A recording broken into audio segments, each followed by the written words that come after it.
നടിയെ ആക്രമിച്ച കേസിൽ ഒന്നാം പ്രതി പൾസർ സുനിക്ക് ജാമ്യം അനുവദിച്ചുള്ള സുപ്രീം കോടതി ഉത്തരവ് ഇന്ന് വിചാരണ കോടതിയിൽ ഹാജരാക്കും.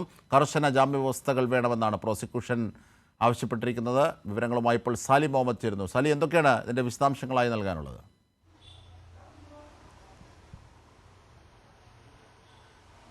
അജിംഷാദിൽ ഇനി നടപടിക്രമങ്ങൾ പൂർത്തിയാക്കേണ്ടത് എങ്ങനെയാണ്? ഒരു ഹർജി ഈ പ്രതിയായ പൾസർ സുനി വിചാരണ കോടതിയിൽ സമർപ്പിക്കണം. അത് പരിഗണിച്ച് സുപ്രീം കോടതി ഉത്തരവ് നടപ്പിലാക്കാനുള്ള നടപടികൾ കോടതി ആരംഭിക്കണം.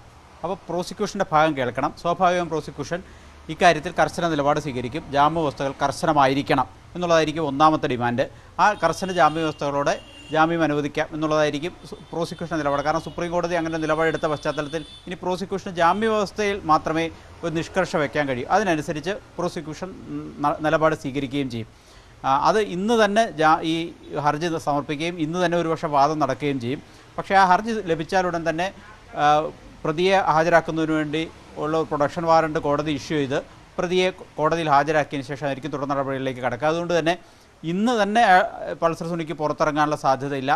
പക്ഷേ നമ്മളിപ്പോൾ അറിയുന്ന കാര്യം ഇന്നും നാളെയും നടക്കില്ല എന്നുള്ളത് തന്നെയാണ്. കാരണം ഇയാൾക്ക് മറ്റ് രണ്ട് കേസുകൾ കൂടി രജിസ്റ്റർ ചെയ്തിട്ടുണ്ട്. ഒന്ന് കിടങ്ങൂർ പോലീസ് 2014 രജിസ്റ്റർ ചെയ്തൊരു കേസുണ്ട്. അതൊരു സ്വർണ്ണ വ്യാപാരിയെ ബസ്സിൽ വെച്ച് കവർച്ച നടത്തിയെന്നുള്ളൊരു കേസുണ്ട്.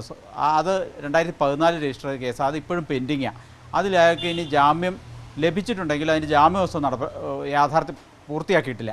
അത് പൂർത്തിയാക്കണം. മറ്റൊന്ന്, ഈ നടിയെ ആക്രമിച്ച കേസുമായി ബന്ധപ്പെട്ട് തന്നെ ജയിലിൽ കഴിയുകയും മൊബൈൽ ഫോൺ, കാക്കനാട് ജില്ലാ ജയിലിൽ കഴിയുകയും മൊബൈൽ ഫോൺ ഉപയോഗിച്ചു എന്നൊരു കേസ് ഈ സഹതടവുകാരനായ ജിൻസൻ്റെ മൊഴിയുടെ അടിസ്ഥാനത്തിൽ പോലീസ് രജിസ്റ്റർ ചെയ്തിട്ടുണ്ടായിരുന്നു. അത് കൂട്ടുപ്രതിയായ ദിലീപിനെ ഫോണിൽ വിളിച്ച് ബ്ലാക്ക്മെയിൽ ചെയ്യാൻ ശ്രമിച്ചു എന്നടക്കമുള്ള വിവരങ്ങളുടെ അടിസ്ഥാനത്തിലാണ് അന്ന് അങ്ങനെ കേസെടുത്തെങ്കിലും ആ കേസ് ഇപ്പോഴും പെൻഡിങ്ങാണ്.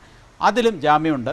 പക്ഷേ അതും ജാമ്യവ്യവസ്ഥ നടപ്പിലാക്കണം. അപ്പോൾ ഈ രണ്ട് കേസുകൾ ഉള്ളതുകൊണ്ട് തന്നെ ഒരല്പം വൈകാൻ സാധ്യതയുണ്ട്. ഒപ്പം വിശദമായ വാദത്തിന്, ഈ പ്രധാന കേസിൽ വിശദമായ വാദത്തിന് പ്രോസിക്യൂഷൻ തയ്യാറായാൽ ഒരു പക്ഷേ ഇന്ന് വാദം പൂർത്തിയാകാനിടയില്ല, നാളത്തേക്ക് നീളും.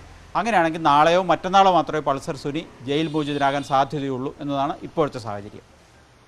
ശരി, ഉടനെ പൾസർ സുനിക്ക് ജയിൽ മോചനം സാധ്യമാകില്ല.